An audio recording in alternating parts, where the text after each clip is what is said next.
ya es el 8º mensaje. El que tenga oídos para oír, oiga. Y yo creo que ya con este último mensaje nosotros tenemos que haber pasado el examen. A ver si tenemos oídos para oír. Y el último mensaje es a la iglesia de Laodicea. Con honestidad no me gustaría mucho dar este mensaje, porque mi corazón se pone triste cuando lee este mensaje. Quizá más que todos los anteriores mensajes. Pero hay que darlo, ¿verdad? Y quizá lo que más me pone triste es encontrar que la iglesia está caminando en su gran mayoría como camina esta congregación. Digo, esta congregación de la Odisea, ¿verdad? No se asuste. Bueno, usted tiene que chequear cómo está caminando.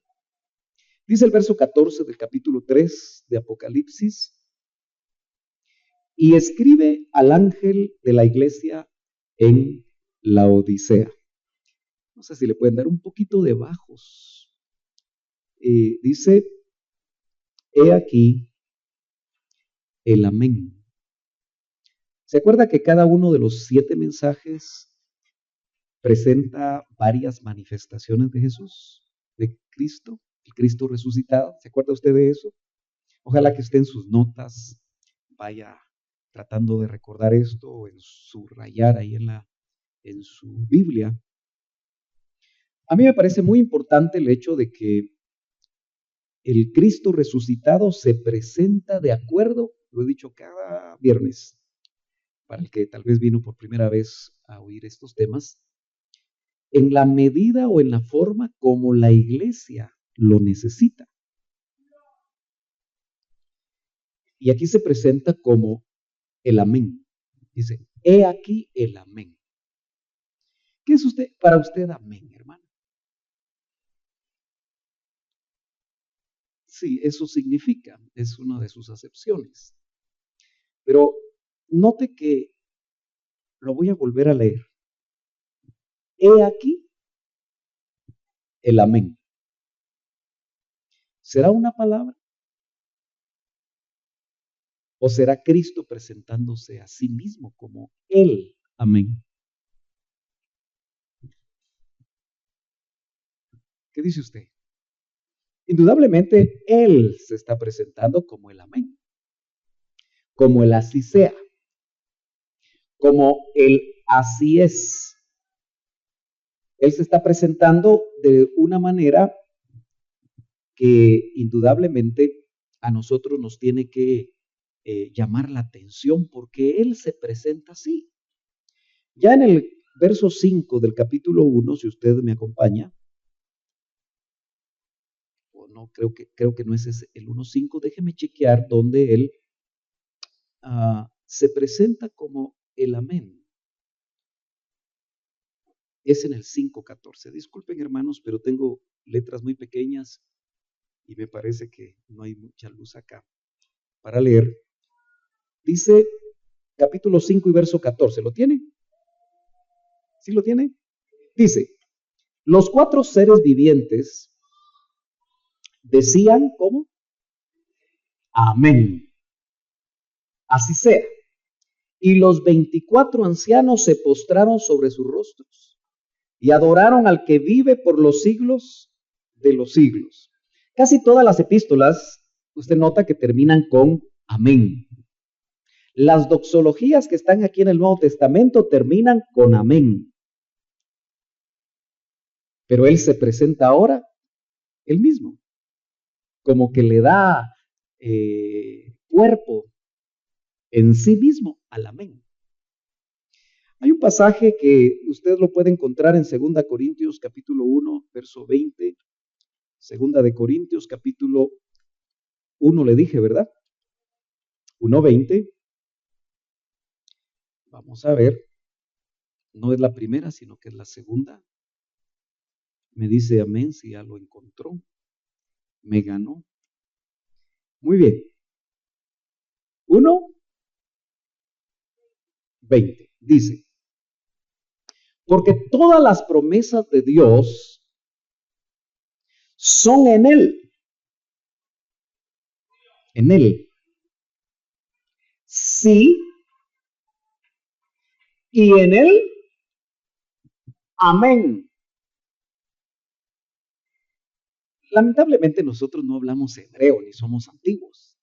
Y ese es uno de los grandes problemas que tenemos nosotros. Porque vivimos en una época muy nueva, muy moderna, comparado con lo que esta palabra amén significa, porque no es una palabra griega, es una palabra hebrea. Quiere decir que amén se viene usando hace miles de años. Y los que escribieron la trasladaron literalmente. Y en lugar de ponerle una palabra griega, le pusieron amén. Pero esa palabra amén significa no solamente así sea, sino que habla de seguridad. El que va a hablar está seguro de lo que va a decir. Acuérdese que trae un mensaje para el que tenga oídos para oír. Y esa iglesia, usted va a detectar fácilmente que es la iglesia actual. Así como le dije desde el principio que la iglesia de Éfeso es la iglesia del primero y segundo siglos, podemos encontrar que la iglesia de Esmirna se ubica entre el segundo y el tercer siglo, donde más persecución hubo. Por eso le dijeron, ¿se acuerda usted? Sé fiel hasta la muerte y no sufrirás daño de la muerte segunda. El cuarto, quinto siglo en adelante nos habla de la iglesia de Pérgamo, donde hubo una enorme contaminación doctrinal porque la iglesia se perdió. Los llamados padres de la iglesia mezclaron todo y empezaron de alguna manera a establecer la palabra de los hombres que pretendían ser la cabeza de la iglesia en ese tiempo, y casi por 1000 años mezclaron todo eso. Eso habla de Pérgamo. Y hablamos de ese problema doctrinal en su momento. Así nos iríamos nosotros hasta encontrarnos con la iglesia de la Odisea, muy digna del siglo XXI. Lo que estamos viviendo hoy, usted se va a dar cuenta que el amén, el que habla con seguridad, el que habla verdad, esta palabra también se podría traducir y aparece así en los evangelios cuando el Señor dice, de cierto os digo, es como que dijera, amén, amén. ¿Me estoy dando a entender? Cuando Él dice, en verdad os digo, Él está diciendo algo muy importante, va a decir algo muy importante. Por eso el mensaje para la iglesia de la Odisea es el amén, donde no hay mentira, donde no hay confusión, donde no hay ambigüedad, hay una palabra directa, y por eso la palabra de esta noche va a ser muy directa. Esperando que aquí no haya laodicenses. Y si los hay, que se arrepientan. ¿Cuántos dicen gloria a Dios? Dice, el testigo fiel. Cuando uno piensa en un testigo, inmediatamente se viene a su mente un juicio, ¿no es cierto? Porque en cualquier juicio se necesita testigos, ya sea de cargo o de descargo. Yo no soy abogado, pero así se llaman los testigos que van a favorecer a la defensa o van a favorecer a los que acusan, ¿no es cierto? Hoy nosotros hemos tenido toda una escuela de juicios donde un famoso abogado, ¿verdad? Por televisión, en vivo, hace las famosas audiencias de horas y horas y horas y horas, y los acusados tienen sus abogados defensores. Está el Ministerio Público, que es en la parte acusatoria, y se necesitan testigos. Algunos los favorecen con alguna pena menor por dar toda la información que puedan obtener, esperando que no sean testigos falsos, pero él de una vez dice que el que va a hablar es el testigo fiel. Lo interesante es que nosotros una vez más nos quedamos muy cortos cuando solo vemos testigo, porque en ningún momento nosotros podemos identificar el verdadero concepto del testigo con el que significa en el original, porque testigo es martus, no es Marta en latín, martus, no, viene, o de ahí viene la palabra mártir. Y entonces nosotros empezamos a entender que el testigo, el que testifica, el que es un testigo es como un mártir. Es alguien que lo que va a decir puede garantizarlo hasta con su vida. Y acuérdese usted que el Señor puso su vida por nosotros. Dice que a Él no le quitaron su vida, sino que Él la puso por nosotros y la puso voluntariamente para que nosotros, que estábamos muertos en nuestros delitos y pecados, ahora tengamos vida. El testigo, el mártir, fiel. Pero fiel es pistis, no alpiste, para los pajaritos. Pistis, eso se traduce también fe. Entonces, lo que está hablando aquí es que Él es el testigo que tiene fe, el testigo fiel.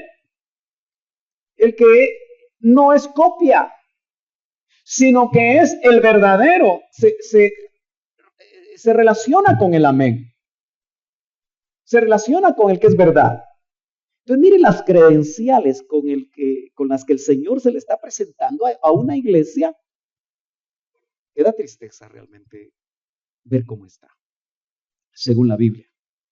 Hoy no vamos a tratar nosotros de interpretar la iglesia de estos tiempos, sino que la Biblia, dejemos que ella solita nos diga cómo está la iglesia.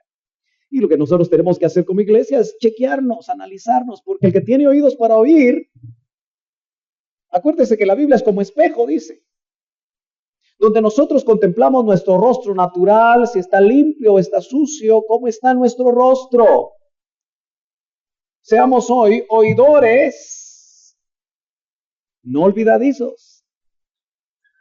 Seamos oidores eficaces, dice Santiago, que podemos realmente oír lo que el Espíritu dice a las iglesias. Y en este caso, lo que le dice a usted y lo que me dice a mí. ¿Cuántos dicen amén todavía? Gloria a Dios.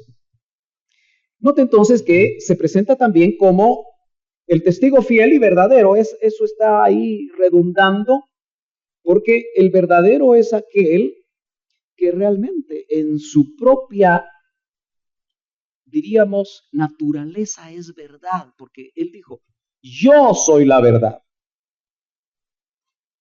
yo soy el camino, yo soy la vida. Eso no lo dijo el Señor solamente para que fuera un verso bonito, sino que está diciendo una enorme verdad. ¿Se acuerda que Pilato frente a Jesús quería saber sobre la verdad? Porque Pilato era un filósofo como muchos de los romanos que leían a los filósofos. Y él quería entablar una conversación con Jesús, nada más y nada menos que con el Hijo de Dios. Y creía que el Hijo de Dios le iba a dar una cátedra acerca de la verdad, que él iba a filosofar, que él iba a transmitirle conocimiento acerca de la verdad. Él esperaba todo un speech, todo un discurso sobre la verdad, y el Señor no le dijo nada. Porque delante de Pilato, quien estaba era la verdad. Porque la verdad es una persona, y esa persona es Cristo. Por eso, si usted tiene ya a Cristo en su corazón, usted debe ser veraz. Amén. Porque el verdadero está dentro de usted. Entonces, ¿por qué enfatiza tanto esto? Porque hoy en día, nosotros como iglesia podemos no ser veraces. Podemos no ser fieles.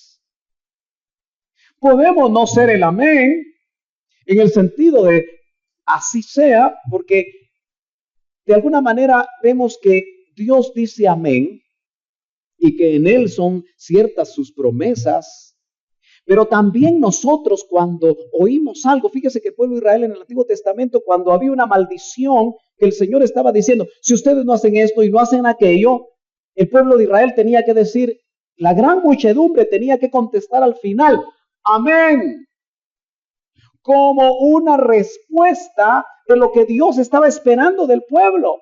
Y el que no decía amén, es decir, el que no estaba de acuerdo con Dios, era el objeto de la maldición que podía venir sobre aquellos que desobedecieran la palabra de Dios. Eso era en el Antiguo Testamento. Entonces nosotros también somos llamados a decir, así es o así sea, cuando la palabra de Dios se nos expone. Entonces, Él va a decir algo tan importante que no queda ninguna duda acerca de lo que Él va a decir. Por eso, hermano, el mensaje del final no puede ser un mensaje con un sonido incierto. El mensaje del final no puede ser un mensaje que le guste a la gente, un mensaje que agrade el oído de las personas, sino que tiene que ser lo que el Espíritu Santo quiere decir hoy a nuestras vidas. Aunque sea duro, aunque sea fuerte, aunque no nos guste. Porque acuérdese que todos aquí todavía tenemos carnita, ¿verdad? ¿Sí? No nos enorgullecemos de tener carne, porque no es motivo de estar orgullosos, pero es un reconocimiento de lo que todavía falta que trabaje en nosotros. Entonces, si hay carne, tiene que haber pedernal afilado que corta la carne. Y eso duele. Y nos duele a todos. Entonces dice, el principio de la creación de Dios. Dice esto. ¿Qué introducción más tremenda? Porque aquí el principio se usa la palabra arjí, que es la misma palabra que usa Juan en San Juan 1.1. Dice, en el principio, no creó de los ceros, eso es Génesis. En el principio era el verbo. ¿Se acuerda usted de ese pasaje? San Juan 1.1. Dice, en el arjí. Y utiliza precisamente esa palabra porque arjí es el principio, es el origen, es la fuente, es la primera causa. No podemos encontrar algo más allá de ese arjí. Y él se presenta como el principio de la creación, como la causa. Por eso dice la Biblia que todo lo que fue hecho no fue hecho sin tomarlo en cuenta a él. ¿Se acuerda usted que eso dice la Biblia? Nada de lo que fue hecho, parece un trabalenguas, sin la participación de él. El principio, la fuente de todo.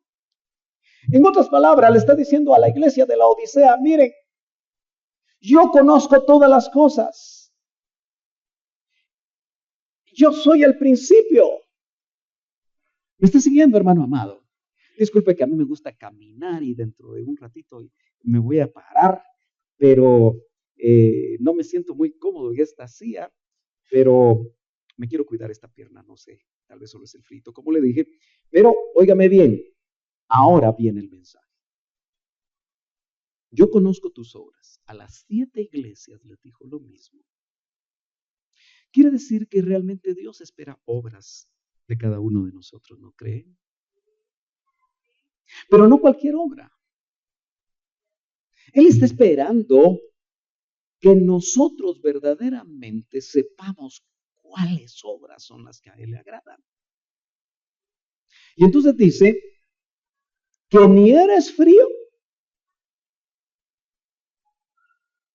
e inmediatamente se va al otro extremo, ni caliente. La palabra frío, me voy a quedar paradito un ratito por acá. La palabra frío habla de una temperatura muy baja. Y por supuesto está hablando de algo espiritual. No está hablando porque, mire pues, si uno estuviera en una funeraria y fuera a una caja donde ya se hay un muerto, un cadáver que no tiene ya vida, y le pondría un termómetro, aunque el hermano es odontólogo, ¿qué temperatura más o menos sabría por ahí, Brady? Está difícil saberlo, ¿verdad? Pero pensemos así como lo hacen en Estados Unidos, que usted sabe que los cadáveres los congelan, ¿verdad? Los congelan especialmente si van a hacer una investigación y hasta el mes o 15 días, depende, ¿verdad? Ya lo entierran. ¿Qué temperatura tendrá? Una temperatura muy baja. Eso es lo que dice. Por supuesto, está hablando de temperatura espiritual. Pero le está diciendo, ¿eres qué? Yo conozco tus obras. ¿Qué eres qué? ¿Que eres frío? ¿Eso es lo que le está diciendo? A ver, leámoslo literalmente. Dice que ni eres frío. O sea, no ha llegado hasta lo más bajo. Pero tampoco eres caliente. Y la palabra caliente está hablando de una temperatura en ebullición. Eso es lo que está hablando. Como que el agua estuviera borbollando, ¿verdad? Los que les gusta tomar caldito o les gusta tomar café caliente tiene que borbollar. Rara esa palabra, ¿verdad? Pero, y no sé si la estoy diciendo bien, pero entrar en ebullición para los más finos aquí. Realmente caliente. Dice, ni eres frío, ni eres caliente. Entonces, ¿qué eres? Le dice a la Odisea. Si no es caliente y no es frío, ¿qué será? Así lo conocemos. Y así se lo dice, ¿verdad? Ni eres frío, ni eres caliente.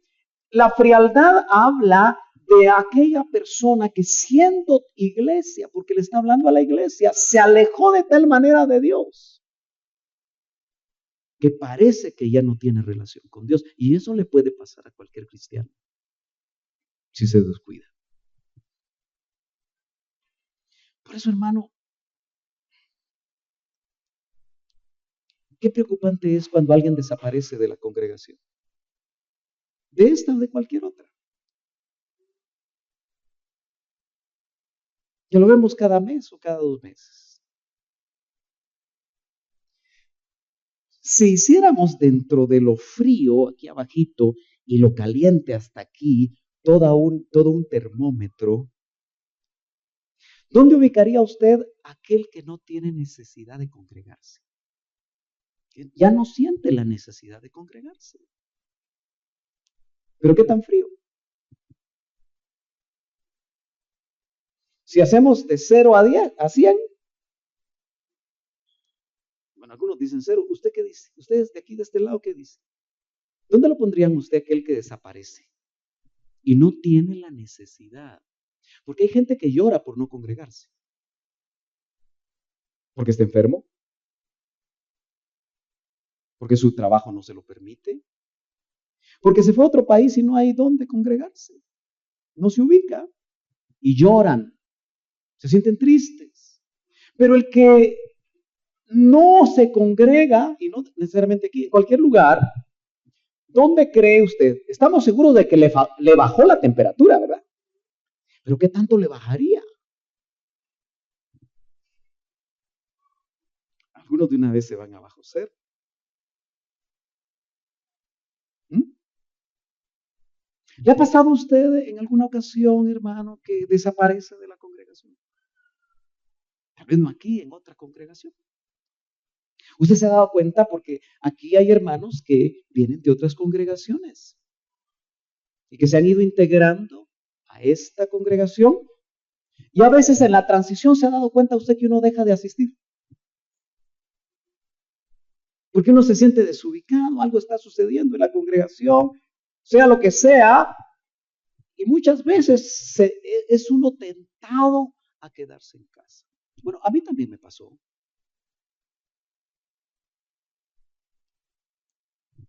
Cuando yo tuve que renunciar a donde usted sabe, 3 meses no me congregué. Hola, hermano Sergio. Así que usted era laodicense en ese tiempo. No me juzgue todavía, le voy a contar. Yo tenía que orar. Era una situación muy crítica para mí, como ministro, más que como oveja. Porque tenía que preguntarle a Dios qué debía de hacer. Y no quería ningún tipo de influencia, porque usted sabe que siempre nos pueden influenciar. Por eso apagué mis teléfonos. Si alguno de ustedes me quiso llamar, no me encontró. Y por 3 meses estuve orando. Recuerdo que mi esposa y mis hijas empezaron a asistir a la iglesia del pastor Alex Hernández, mi amigo. Pero yo no iba porque yo tenía que oír de Dios. Y hasta que oí de Dios, entonces empecé a hacer lo que Dios me dijo que hiciera. Y el resultado es esta iglesia. O sea, como que Dios sí tenía planes. Gloria a Dios. Entonces, no me quedé en casa porque estuviera molesto, enojado o amargado. Estaba buscando la presencia de Dios como ministro. Y quería realmente estar claro porque en alguna ocasión me decían, mira, hace tal cosa, hace tal otra, hace por allá, hace por... No, dije, yo voy a oír a Dios. Porque si oigo al hombre, me puedo equivocar. Entonces, usted ya dijo que si el Señor, el que está escrutando, acuérdese, Él sigue con sus ojos de fuego, está examinando a la iglesia, está en medio de los candeleros, el Señor resucitado, el amén, el testigo fiel y verdadero. Y entonces Él está diciendo, mira, no eres ni frío, ni eres caliente. Y usted ya me dijo que entonces hay tibieza. Entonces la iglesia del final es una iglesia tibia. ¿Me está entendiendo? Vamos a ver las características de una iglesia tibia. Y tenemos que ser honestos para no engañarnos a nosotros mismos.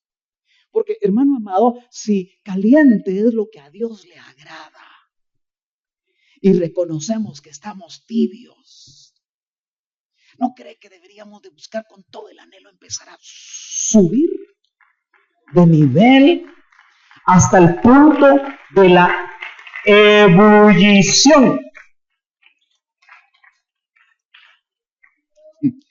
Nosotros cantamos y usted sabe que los viernes son viernes de avivamiento, donde no siempre hay tanto avivamiento. ¿Usted cree que hoy hubo avivamiento? Pero podría haber más. Porque yo me pregunto, ¿cómo será una persona hirviendo? A veces uno hierve, pero de enojo. Le hierve la sangre. Así lo dicen metafóricamente, ¿verdad? Alguien que está bien molesto. A veces en la casa nos hierve la sangre. Ah, no, usted no, ¿verdad? Es que usted solo le falta el halo. A veces usted está en un lugar o en el tráfico y le hierve la sangre. Y se pone colorado. ¿O no?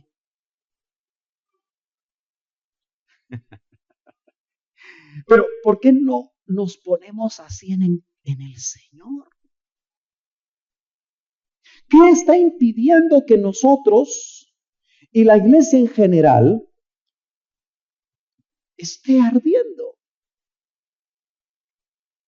Hay cantos bien bonitos, ¿verdad? Sobre el arder, pero solo los cantamos y no ardemos. Y entonces sigue diciendo el Señor algo que me impresiona mucho porque dice, ojalá fueras frío. ¿Cómo así? ¿Prefiere el Señor que seamos fríos? Pero es raro eso, ¿verdad? Pero así dice, ojalá fueran fríos. Como que dice, ojalá se vayan al fondo. ¡Puc! ¿Cree usted que el pródigo llegó al fondo? Sí, se fue a la posilga. Iba a comer de las algarrobas de los puercos. Y eso era totalmente prohibido para un judío. Era lo peor que le podía pasar a un judío. Y a comer iba. Cuando realmente dijo, no. Volvió en sí. Y dijo, en la casa de mi padre hay muchos jornaleros. Ya no le voy a pedir ser llamado hijo. Porque ya perdí esa posición, creyó él. Así que me levantaré e iré a la casa de mi padre y le diré, ya no soy digno de ser llamado tu hijo, pero por favor dame chance. Buen chapín. Y usted sabe lo que hizo el Señor, ¿verdad? Entonces, del grado de frialdad que tenía el pródigo, cuando él sintió los brazos de su papá, empezó a subirle la temperatura al pródigo. Por eso, si usted quiere saber una de las características del que está caliente, es que danza, aunque le duela la pierna, danza. porque qué danzada la que se echó el pródigo, hermano, cuando le subió la temperatura. Y de repente miraba y allá estaba el hermano mayor bien bravo. Pero cuando lo miraba bravo, mejor miraba para otro lado, pero seguía danzando. Aleluya. Con anillo en la mano, sabiendo que habían matado el becerro engordado, que el padre lo había perdonado. Hermanos, eso, todos aquí somos pródigos. Entonces, ¿por qué en la hora de la alabanza no hay esto? ¿Por qué? Como usted habla inglés, what is this? ¿Qué está pasando? ¿Qué nos pasa a nosotros? ¿Por qué no hay temperatura hacia arriba? Pero Él nos prefiere fríos, porque sabe que hay más posibilidad de que salgamos de ahí, reconociendo nuestro estado. Este es un tiempo en el que tenemos que tener oídos a lo que el Espíritu Santo nos quiere decir a nosotros. Lo que nos va a decir, hermano, yo creo que en el tiempo final el Espíritu Santo no nos va a gustar. De una vez se lo advierto. Y no necesariamente se lo tengo que decir yo. El Señor le va a hablar. Y le va a decir su condición personal. Ojalá fueras frío, o fueses frío. O, que sería lo mejor, caliente. Pero por cuanto eres tibio, a la mitad, ¿verdad? Y no frío ni caliente, te vomitaré de mi boca. Hermano, qué mensaje más duro. Quiere decir que al frío no lo vomita, porque como que le está dando tiempo. Pero al que ha pasado años y años y años de tibieza, lo que le ofrece es vomitar. Y acuérdese que cuando usted come algo que le hace daño, hay tendencia a que el estómago lo vomite, ¿verdad? Yo sé que es feo eso, pero ¿me está entendiendo? Y cuando usted no digiere el alimento porque le hizo daño y el cuerpo lo rechaza, el vomitar de la boca significa que ya no es parte del cuerpo. ¿Me está entendiendo? Nosotros tenemos que ser absorbidos en el cuerpo de Cristo. Pero si somos tibios, ¿y usted sabe que las cosas tibias son vomitivas? No sé si alguna vez le dieron a usted algo tibio, como un vomitivo, ¿no?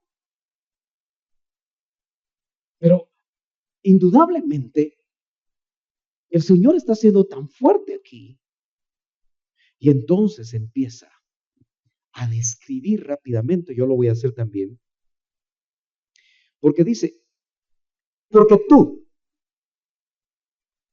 de la Odisea, tú que eres tibio, tú dices, yo soy rico. Note que esta iglesia se está autodefiniendo como rica. ¿Y se ha dado cuenta usted que hoy hay iglesias que hacen mucho énfasis en eso? Que son ricas. Y el énfasis es la riqueza material. Pero también otro podría decir, yo tengo riqueza espiritual. Otro podría estar muy seguro de su riqueza en conocimiento bíblico. O si usted quiere, la doctrina LIM. O la doctrina bíblica, si usted quiere. Pero otra de las cosas que esta iglesia a sí misma, note que ella se lo dice a sí misma. Dice, y me he enriquecido. ¿Cómo mira usted esta iglesia? Muy autosuficiente, ¿verdad? Cuando alguien le dice a usted, yo soy rico, y se lo dice así en la cara, ¿cómo se siente usted? Especialmente a usted le falta mucho. ¿Cómo se siente? Dice, ¿y este para qué me dice lo que tiene? Pero esa iglesia dice, yo soy rico y me he enriquecido. Ella misma se está autodeclarando. Y yo le dije, ¿verdad? Que hoy hay iglesias que a veces cuando yo platico con algunos miembros me dicen, es que mi iglesia es una iglesia relevante, ¿verdad? Que le dije esa palabrita. Y algunos quieren asistir a una iglesia relevante. Es decir, que tiene presencia en el país. Que es famosa. Usted podría pensar en un montón de iglesias relevantes. Con grandes templos. No hay problema con que les quitaron la bandera. Ponen otra. 6 metros más alta. ¿Qué tal? Son relevantes. Son dignas de noticias. Ay Dios, ¿qué noticia podrían dar de Betel? Se rasgó la carpa.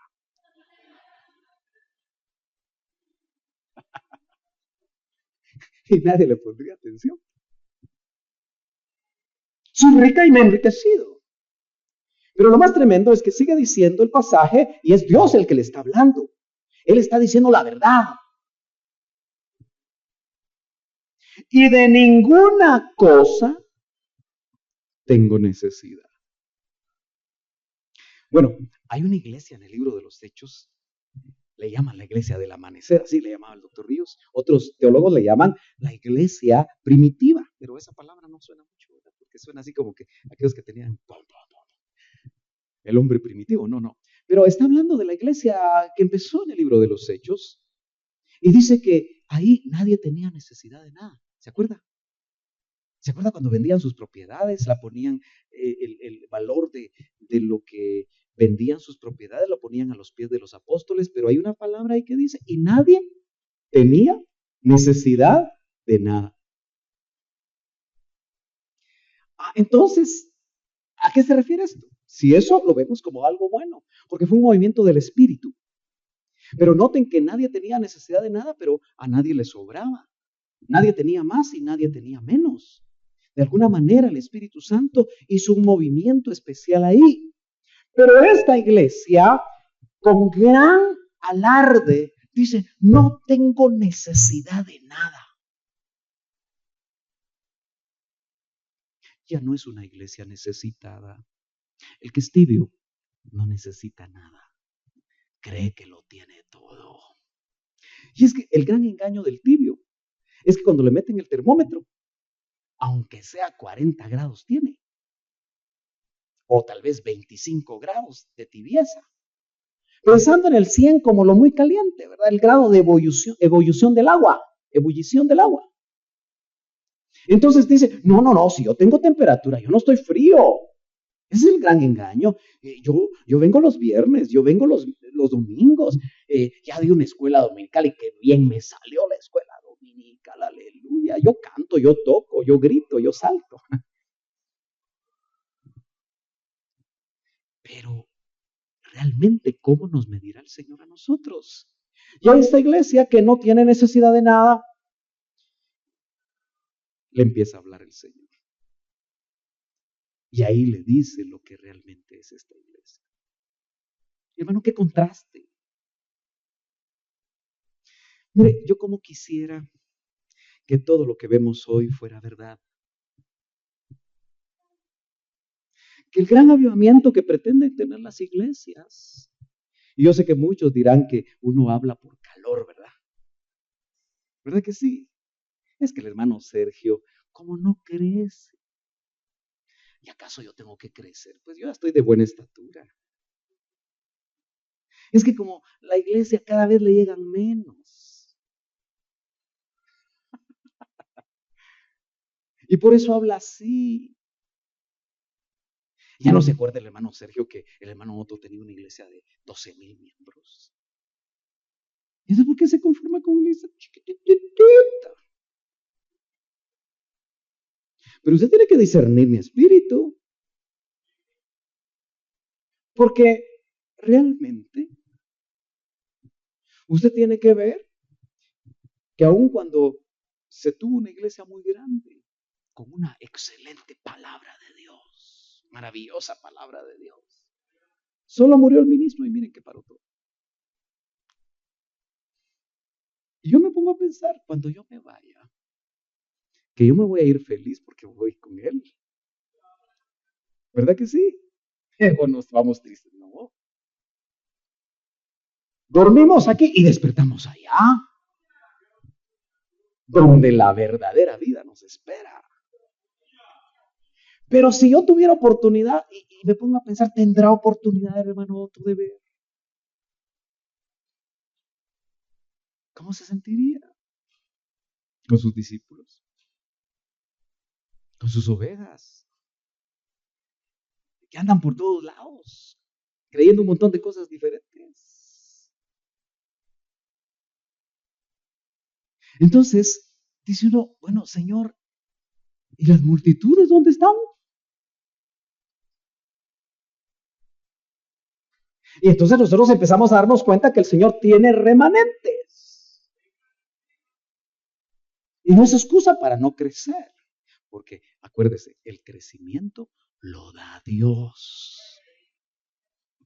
Entonces le dice el Señor, ¿y no sabes que tú eres un desventurado? Es tremendo, hermano. Es que mire, es como que la Odisea va en su moto, ¿verdad? Así rápido. Y el Señor le quita la moto. Y el cuate por inercia sigue de largo, pero a estrellarse. ¿Me está entendiendo? Cuidado con tener moto.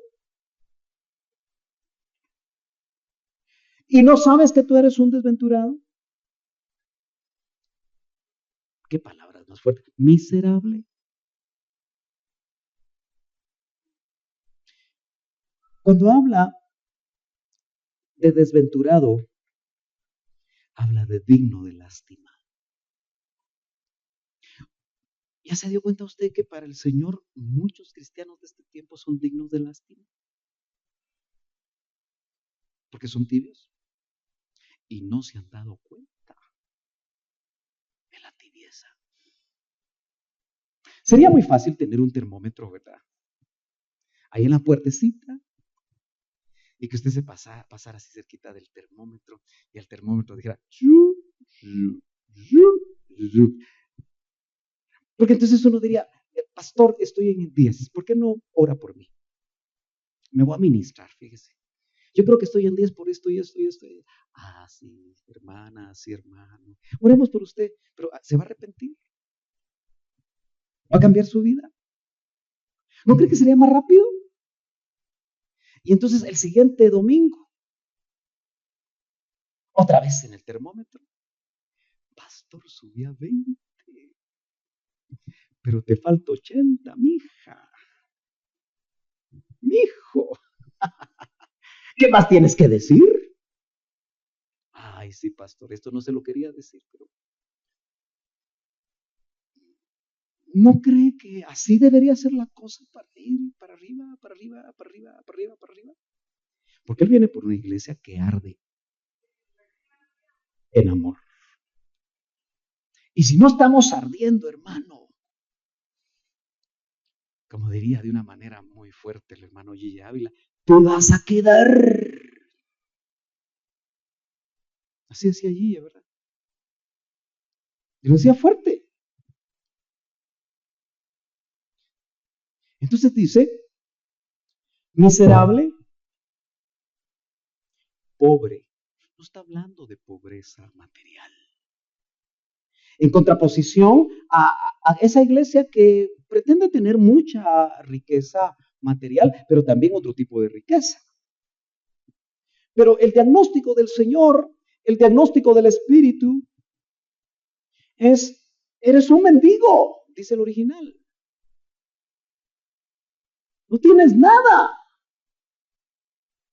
La tibieza nos da la impresión de que tenemos. Y el Señor dice, eres pobre, ciego, uno que mira opaco. ¿Le ha pasado a usted que a veces un chele o algo ahí le afecta y mira opaco?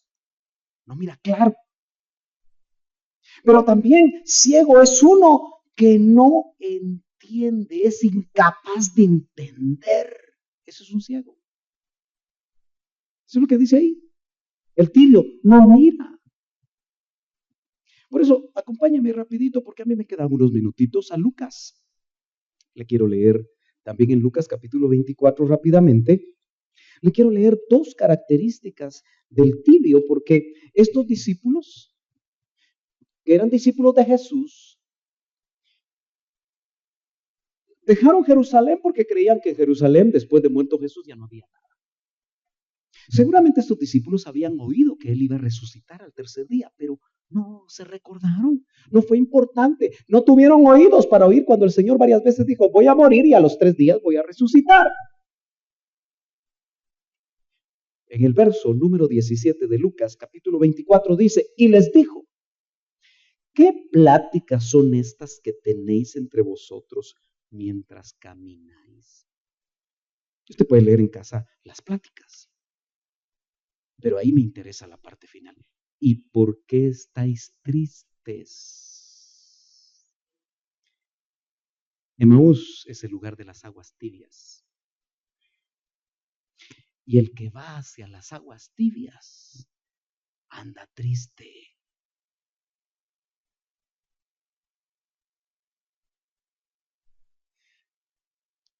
¿Cómo anda usted? ¿Anda contento? ¿Y por qué no se ríe entonces? Yo a veces desde aquí lo veo triste. Yo digo, ¿qué le pasará al hermano? ¿Qué le pasará a la hermana? ¿Qué le pasará a la jovencita? ¿Le dijo que no el muchacho?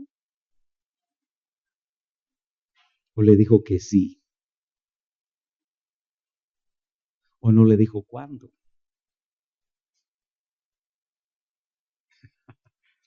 ¿Por qué estáis tristes? Le dice a los que van camino a las aguas tibias, a Emaús. Ay, hermano, yo estoy triste porque no tengo trabajo. Estoy triste porque no estoy con mi esposa. Estoy triste porque me dejó el esposo. Estoy triste. Hay muchas razones por las que podemos estar tristes. Pero el que está ardiendo, aunque tenga las tripas de fuera, ese está gozoso, aunque ya, y está más gozoso porque ya se va con él. Yo sé que es fácil decirlo, pero ¿no cree usted que realmente el gozo del Señor mi fortaleza es? Yo lo aprendí desde niño. El gozo del Señor mi fortaleza es. El gozo del Señor mi fortaleza. Ya me desafiné, mejor ya no sigo. Pero lo cierto es que el gozo del Señor es mi fortaleza. Y el que necesita fortaleza es porque está debilitado, pero llega el gozo del Señor, que va más allá de las circunstancias. Verso 25, ahí de Lucas 24, otra característica. Entonces Él les dijo, oh insensatos y tardos de corazón. El tibio es insensato. es lento, es tardo de corazón para creer todo lo que los profetas han dicho. Palabra tras palabra, mensaje tras mensaje, años de oír palabra de Dios, años de oír promesas de Dios, años de tanta cosa y todavía somos tardos de corazón. Bueno, yo creí que le estaba hablando a los laodicenses, por eso me puse emocionado.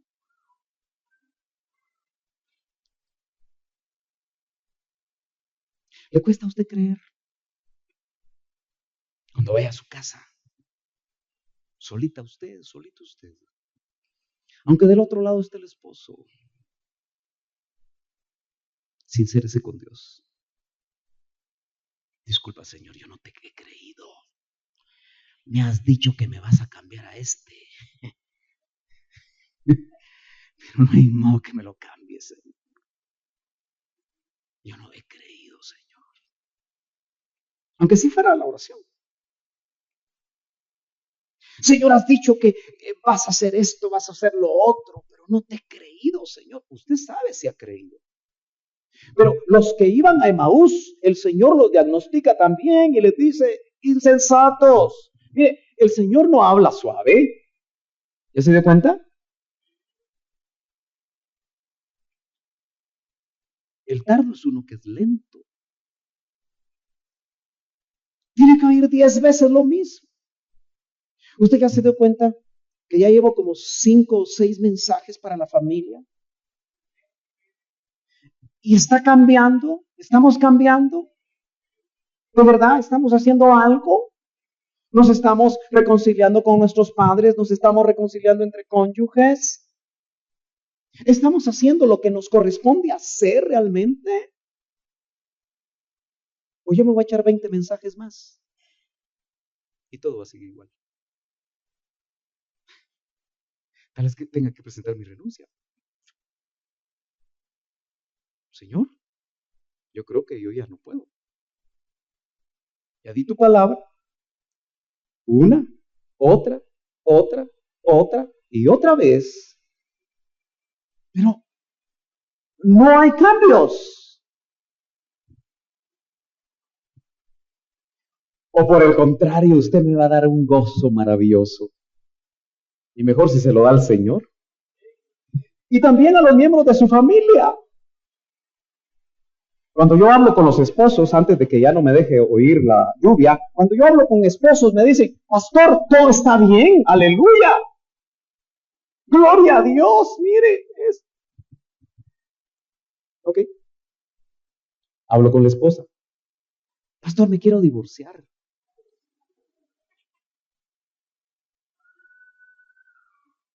¿Dónde está la cosa?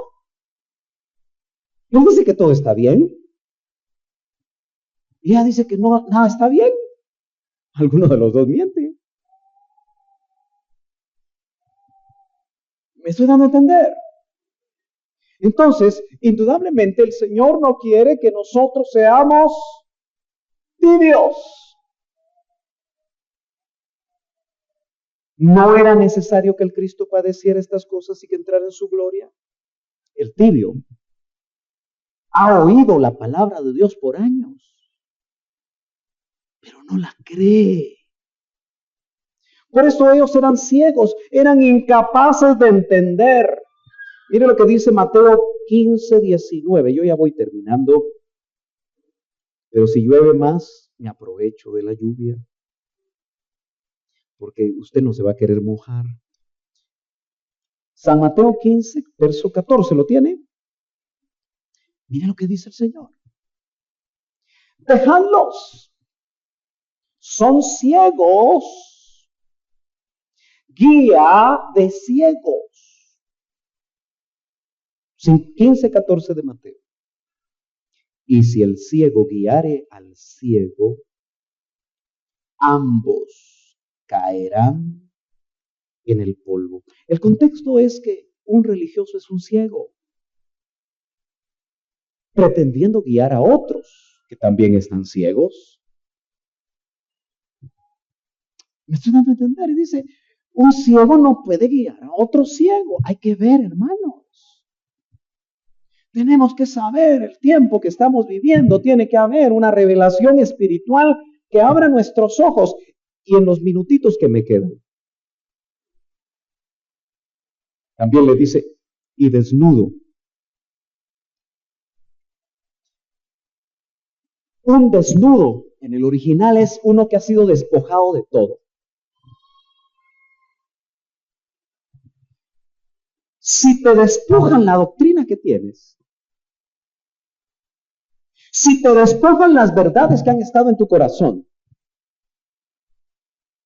y las corrientes que vienen lo van a tratar de hacer.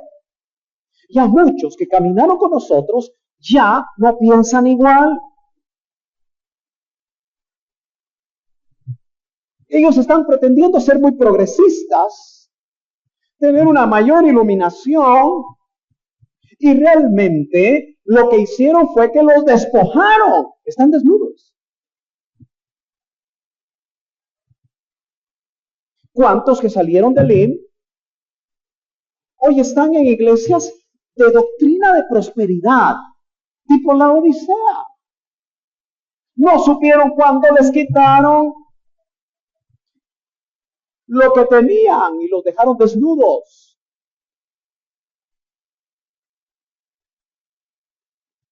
El Señor les dice, por tanto, después de haber examinado a ellos, les dice, yo te aconsejo que de mí compres oro refinado en fuego. La palabra comprar aquí es la misma que se usa para redimir, la palabra redención.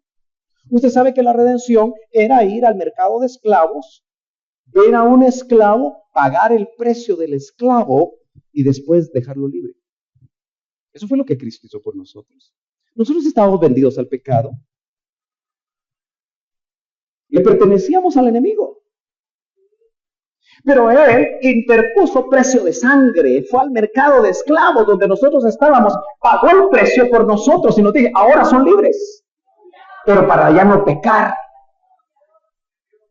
Entonces dice, te aconsejo, le dice a los de la Odisea, a los tibios, porque, ojo, el tibio puede ser que ni siquiera se convirtió. Por eso le dice, te aconsejo que compres, te aconsejo que te redimas, te aconsejo que realmente dejes que aquel que te puede comprar en el mercado de esclavos te compre. Compres oro refinado en fuego. Primera medida para salir de la tibieza. El que no es nacido de nuevo. Que solo es evangélico, hermano. El gran peligro suyo y mío no es que seamos solo evangélicos. El que cambió solo de campanario sigue siendo religioso. Decía el doctor Ríos, no es solo que cambien de cama al enfermo, sigue enfermo. Por eso tú y yo tenemos que tener testimonio. El testimonio del Espíritu que dice, el Espíritu con mayúscula da testimonio a tu espíritu con minúscula que eres hijo. Tú no puedes dudar que eres hijo, pero si eres hijo, tarde o temprano te tienes que parecer a tu papá.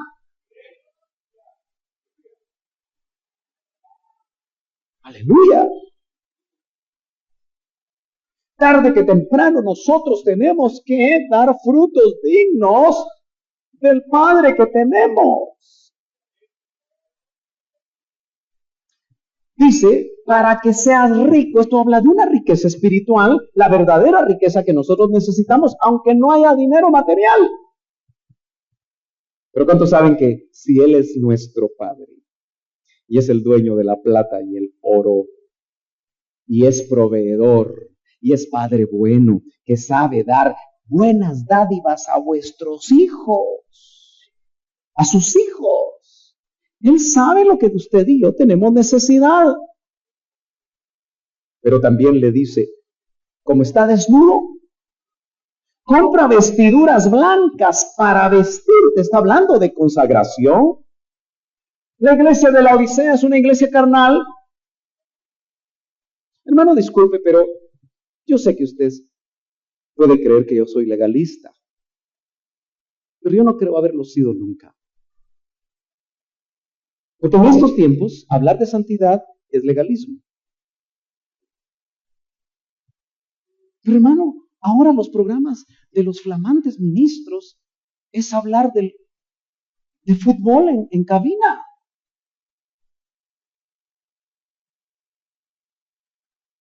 Es hablar de cosas irrelevantes que para ellos son relevantes.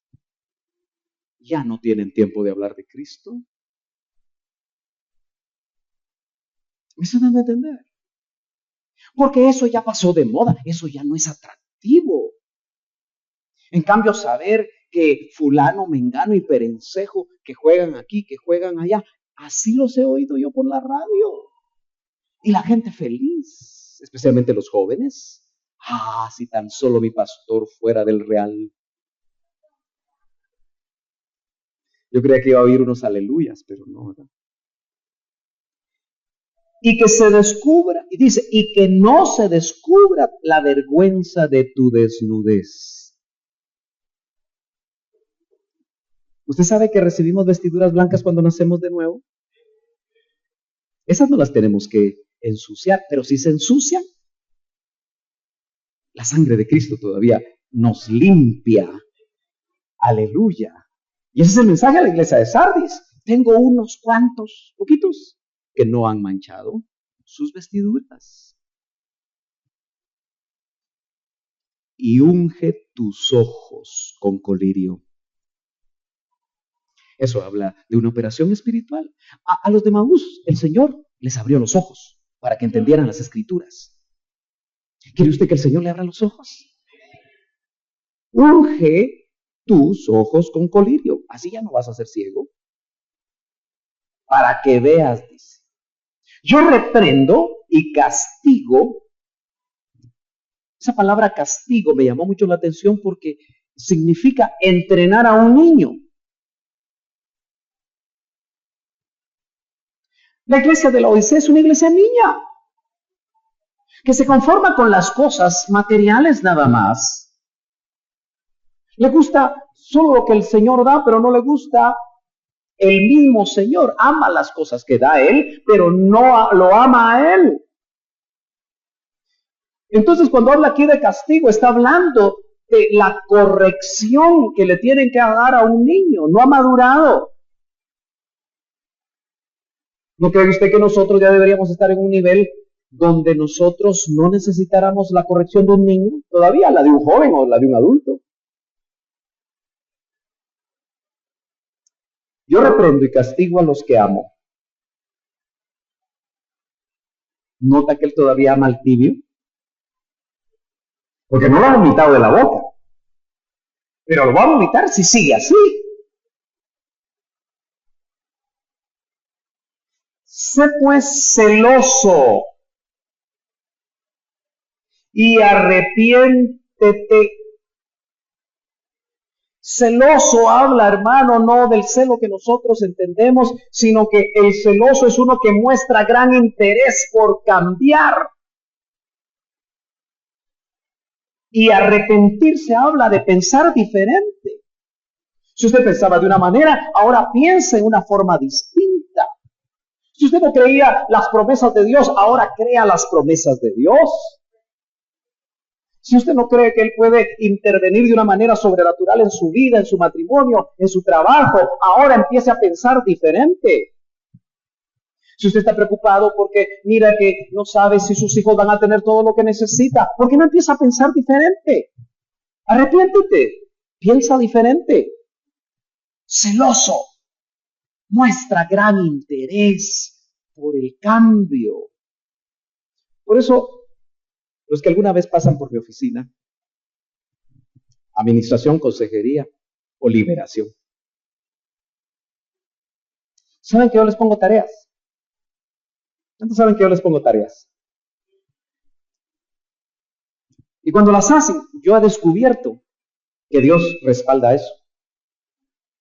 Pero que no las hace, sigue igual o peor.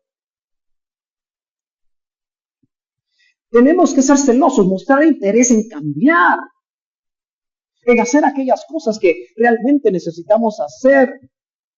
Pastor, no me alcanza el dinero. Ok, veamos. ¿En qué te gastas el dinero? Ay, no, pastor, porque usted se va a dar cuenta que yo no diezmo. Bueno, para empezar, por ahí puede estar tu problema. Aunque nadie diga amén. Pero sigamos avanzando. Sábado, restaurante.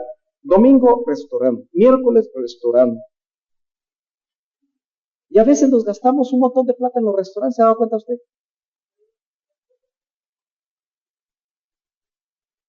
Si tú te gastas 500 quetzales en un restaurante, ¿para cuánto alcanzaría para una familia de 5 miembros 500 quetzales para comida? Yendo al mercado. ¿Una semana están de acuerdo? 500 quetzales. Depende, ¿verdad? Si mezclan carnita con vegetales, una vez carnita, otra vez pollito y otra vez hierbitas, tal vez se alcanza 500 quetzales o no alcanza. 5 días mejor. ¿Están de acuerdo con 5 días? Va, así en promedio. Vaya, y solo en un almuerzo se puede gastar un eso. Y todavía el hermano dice, es que no me alcanza, hermano. Claro que te va a alcanzar. Si te echas unos 4 restaurantazos al mes, son 2,000 quetzales. Hey. Entonces, la tarea para alguien que no le alcanza, mira, anda una vez al mes al restaurante y gástate menos. Y te van a quedar 1,500 que te pueden alcanzar para lo que no te alcanza. Una tarea sencilla, pero ¿quién la pondrá en práctica? Solo por ponerle un ejemplo muy sencillo. ¿Por qué? Y como ya bajó la lluvia, hoy sí termino. Sé celoso y cambia de pensar. Cambia tu manera de pensar. He aquí yo estoy a la puerta. Mensaje preferido de los que evangelizan. Pero este mensaje no es para inconversos. No importa si usted lo usa, sígalo usando, pero no es para inconversos. Es un mensaje para cristianos. ¿Se acuerda que Filadelfia era una iglesia de puerta abierta? La Odisea es una iglesia de puerta cerrada. Cerraron la puerta. Y Cristo con la puerta cerrada. Porque nadie toca una puerta que está abierta. Por lo menos si la puerta está abierta, usted dice, ¡ay María! ¿Verdad que sí? Pero si está cerrada, usted la toca. Quiere decir que la Odisea le había cerrado la puerta al Señor. Como no tenía necesidad de nada, ya no tiene ni necesidad de Cristo. Ya no hay comunión, ya no hay devoción. Porque yo me pregunto, ¿por qué Cristo se va? Por la tibieza.